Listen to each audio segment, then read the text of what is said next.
வணக்கம், welcome to MST creations. இப்போ நம்ம பார்க்க போகிறது பன்னீர் ரெசிபிங்க. பன்னீர் வச்சு நம்ம ஒரு கிரேவி பண்ணலாம். அதுக்கு தேவையான பொருட்கள், முதல்ல பன்னீர். இது வந்து நான் மில்கி மிஸ்ட் பன்னீர் யூஸ் பண்ணுறேன். இது 200 கிராம்ஸ் ஆஃப் பன்னீர் இருக்குது. நான் இதில் வந்து ஒரு பேக்கெட் யூஸ் பண்ணாலே ஓகே தான். என்கிட்ட இன்னொரு ஹாஃப் இருக்கிறதுனால நான் 1.5 பேக்கெட் எடுத்துக்கிறேன். சரிங்களா? மில்கி மிஸ்ட் பன்னீரை எடுத்துக்கிறேன். தாளிக்கிறதுக்கு சீரகம், அப்புறம் கொஞ்சம் கருவேப்பிலை எடுத்துக்கலாம். 2 தக்காளி, ஒரு பெரிய வெங்காயம், ஒரு 10 நம்பர் சின்ன வெங்காயம் எடுத்துக்கிறேன். இஞ்சி வந்து ஒரு துண்டு, பூண்டு வந்து ஒரு 6 பல் எடுத்துக்கிறேன். அப்புறம் மசாலாவுக்கு தேவையானது மஞ்சள் தூள் 1/4 டேபிள் ஸ்பூன். இந்த மாதிரி ஒரு ஸ்பூனில் மஞ்சள் தூள் 1/4 டேபிள் ஸ்பூன் தான் எடுத்திருக்கேன், கம்மியாக. இது கரம் மசாலா 1/2 டேபிள் ஸ்பூன் எடுத்திருக்கேன். அப்புறம் மல்லித்தூள் வந்து 1.5 டேபிள் ஸ்பூன் எடுத்திருக்கேன். அதே வந்து மிளகாய், காரத்துக்கு தேவையான அளவு மிளகாய் தூள் நான் யூஸ் பண்ணுறேன். இங்கே வந்து நான் 1/2 ஸ்பூன் எடுத்து வச்சுருக்கேன். ஓகே, இப்போது ஒரு மசாலா நம்ம ப்ரிப்பேர் பண்ண போகிறோம். அதுக்கு ஒரு மிக்ஸி ஜாரில் இந்த பெரிய வெங்காயம், 2 தக்காளி, அதுக்கப்புறம் பெரிய வெங்காயம் வேண்டாம், சின்ன வெங்காயம் எடுத்துக்கலாம். சின்ன வெங்காயம் ஃபுல்லாக, 2 தக்காளி, அப்புறம் இந்த பூண்டு, இஞ்சி, இது எல்லாத்தையும் போட்டு ஒரு பேஸ்ட்டாக ஆக்கிக்கலாம்.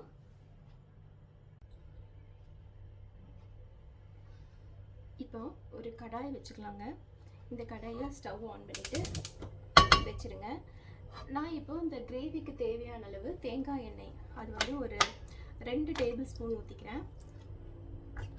ஓகே, தேவையான அளவு தேங்காய் எண்ணெய் யூஸ் பண்ணிக்கிறேன். இப்போது இந்த எண்ணெய் வந்து கொஞ்சம் சூடாகட்டும், அது வரைக்கும் கொஞ்சம் வெயிட் பண்ணலாம். எண்ணெய் சூடாகிறதுக்குள்ளே நம்ம இந்த பச்சையாக அரைச்ச இந்த வெங்காயம், தக்காளி 2, சின்ன வெங்காயம், அப்புறம் இஞ்சி பூண்டு பேஸ்ட்டாக அப்படியே அரைச்சி வச்சுருக்கோம், அதை ப்ரிப்பேர் பண்ணி எடுத்துக்கலாம். இப்போ எண்ணெய் வந்து கொஞ்சம் சூடாகும். இதுக்கு நடுவில் நம்ம பன்னீரை வந்து கொஞ்சம் கட் பண்ணி க்யூப்ஸாக வச்சுக்கலாம்.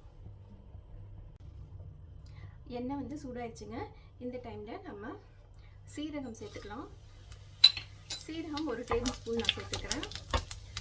சீரகம் சேர்த்ததும் நம்ம கொஞ்சம் கருவேப்பிலை சேர்த்துக்கலாம்.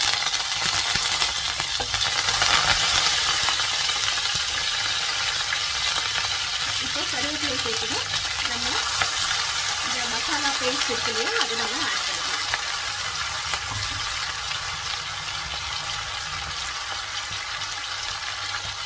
அரைச்சி வச்சுடும் மசாலா இந்த பச்சை வாசனை போகிற வரைக்கும் இது நல்லா இந்த எண்ணெயிலேயே நம்ம ட்ரை பண்ணலாம். உங்களுக்கு தேங்காய் எண்ணெய் வேண்டாம் அப்படின்னா பட்டர் கூட நம்ம ஆட் பண்ணிக்கலாம். அமுல் அன்சால்டட் பட்டர் இருக்குன்னா அது கூட நம்ம சேர்த்துக்கலாம். சுவை ரொம்ப நல்லாயிருக்கும். ஸோ பன்னீர் கிரேவிக்கு ஒரு சிலவங்க இதை வதக்கி, அதாவது எல்லாத்தையும் போட்டு வதக்கிட்டு அதுக்கப்புறமா அரைப்பாங்க. நான் அவசரமாக செய்கிறதுனால கொஞ்சம் சீக்கிரமாகவே ஆகட்டும்னு சொல்லி பச்சையாகவே இந்த வெங்காயம் இதெல்லாத்தையும் சேர்த்துக்கிறேன்.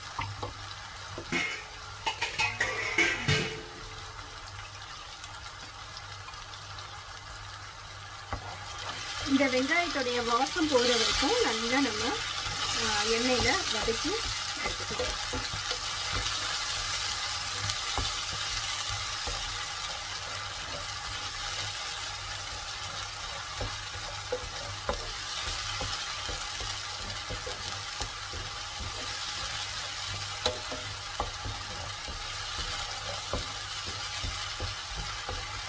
பாருங்க, அது அப்படியே கொஞ்சம் கலர் வந்து மாற ஆரம்பிச்சிருக்கு.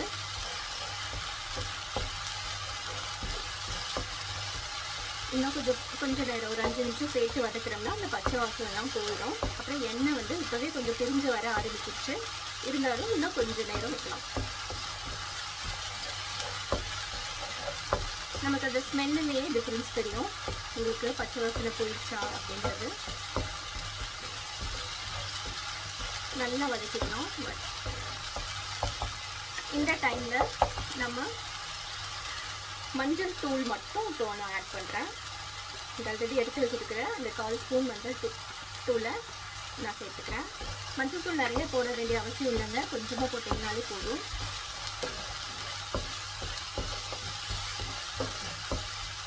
இதற்கு அடுத்தது மிளகாய் தூள் 1/2 ஸ்பூன் இருக்கு இல்லையா, 1/2 ஸ்பூன் மிளகாய் தூள் ஆட் பண்ணிக்கிறேன். இப்போ நம்ம கிரேவிக்கு தேவையான அளவுக்கு நம்ம 300 கிராம்ஸ் பன்னீர் ஆட் பண்ணுறோம். 1.5 பேக்கெட் இல்லைங்களா, அதனால் நான் 1.5 ஸ்பூன் வந்து மல்லித்தூளை ஆட் பண்ணுறேன்.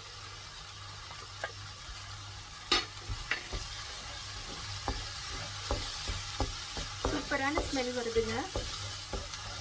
இது நம்ம குயிக்காக செய்கிற டிஷ் தான். அப்படியே கடையில் சாப்பிட்றத விடவே நல்லாயிருக்கும். பன்னீர் பட்டர் மசாலா நம்ம கடைகளுக்கெல்லாம் போன ஆர்டர் பண்ணுறோம் இல்லையா, அதை விடவே இது குயிக்காகவும் ஈஸியாகவும் வீட்டிலேயே செய்யக்கூடிய ரெசிபி தான். பன்னீரில் வந்து ரிச் சோர்ஸ் ஆஃப் ப்ரோட்டீன்ஸ் இருக்குங்க. ப்ரோட்டீன் வந்து அதிகமாக நம்ம எடுத்துக்கிட்டோம்னா நம்மளுக்கு உடம்பு மெலியும். அது ஒரு சீக்ரெட் டிப்பு. அதாவது அதிகம்னு சொல்கிறது வந்து நம்ம வெயிட்டுக்கு தகுந்த ப்ரோட்டீன்ஸ் நம்ம எடுக்கணும் அப்படின்னு சொல்லுவாங்க. இப்போது 70 kgs வெயிட் இருக்குன்னு வச்சுக்கோங்களேன், நம்ம 70 கிராம்ஸ் ஆஃப் ப்ரோட்டீன்ஸ் நம்ம உடம்புக்கு ஒரு நாளைக்கு நம்ம எடுத்துக்கிற மாதிரி இருக்கும். அந்த மாதிரி பண்ணுறப்போ நமக்கு ஆட்டோமேட்டிக்காக வெயிட் லாஸ் பண்ணுறவங்களுக்கு அது ரொம்ப ஹெல்ப்ஃபுல்லாக இருக்கும். நல்ல மசில் பில்ட் ஆகுங்க. உள்ள சதியாக இருக்கிறதெல்லாம் இல்லாமல் இறுகி நல்ல மசில் அழகாக ஃபார்ம் ஆகும் நம்மளுக்கு.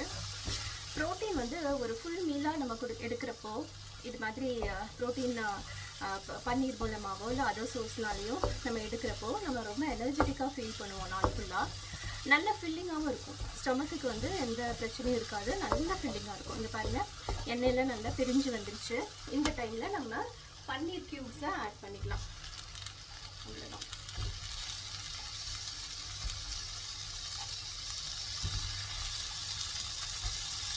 போட்டு ரொம்ப உடைக்க வேணாம். பன்னீர் வந்து ரொம்ப சாஃப்டாக தான் இருக்கும், அதனால் உடைஞ்சி போயிடும். ரொம்ப திருப்ப வேணாம். இந்த மசாலா கூட கலந்துட்டு நம்ம கிரேவி தானே பண்ண போகிறோம். நமக்கு தேவையான அளவு கொஞ்சம் தண்ணி ஊற்றிக்கலாம். நான் இங்கே அந்த மசாலா அரைச்ச இதுலேயே தண்ணி எடுத்து வச்சுருக்கேன். இது 1 டம்ளர் தண்ணி அளவுக்கு ஊற்றிக்கிறேன். நான் தண்ணீர் வந்து ஒரு 1.5 டம்ளர் ஆட் பண்ணியிருக்கேங்க. இப்போ தேவையான அளவு உப்பு ஆட் பண்ணிக்கலாம்.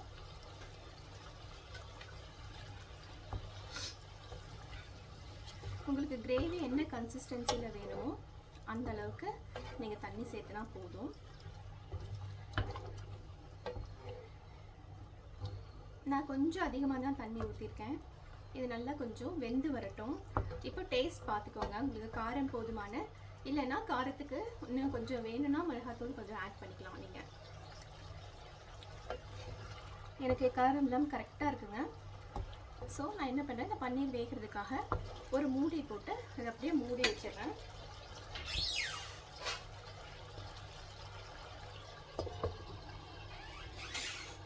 ஒரு 10 நிமிஷத்துக்கு அப்புறம் பார்க்கலாம். நடுவில் திறந்து ஒரு தடவை கிளறி விட்டுருங்க.